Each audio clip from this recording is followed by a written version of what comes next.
இன்றைக்கி பார்த்தீங்கன்னா என் லைஃப்லேயே ஒரு முக்கியமான நாளுங்க. அதாவது 2007 ஏப்ரல் மாதம் நான் போயிட்டு என் பையனுக்காக ஸ்கூலுக்கு அப்ளிகேஷன் ஃபார்ம் வாங்கினேங்க.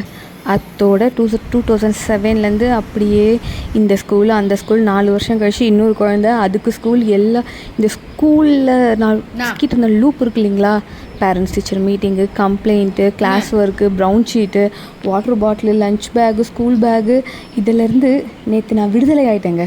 அதாவது என் பையன் 4 வருஷத்துக்கு முன்னாடி ஸ்கூல் முடிச்சிட்டான், என் பொண்ணு நேற்று ஸ்கூல் முடிச்சிட்டா, +2 முடிச்சிட்டா. அப்பாடா எனக்கு இப்போ எப்படி தெரியுங்களா இருக்குது, அப்பாடா அப்படின்னு பெருமூச்சு விடுற மாதிரி இருக்குது. ஏன்னா ரொம்ப பெரிய ப்ராசஸ்ங்க இது. ஒரு குழந்தைன்னு பிறந்துட்டா இன்னும் 3 மாதத்தில் சரியாக போயிடும், இன்னும் 6 மாதத்தில் சரியாக போயிடும், குழந்தை கொஞ்சம் வளர்ந்தா சரியாக போயிடும் சொல்லுவாங்க இல்லைங்களா. அதெல்லாம் யாருமே நம்பாதீங்க.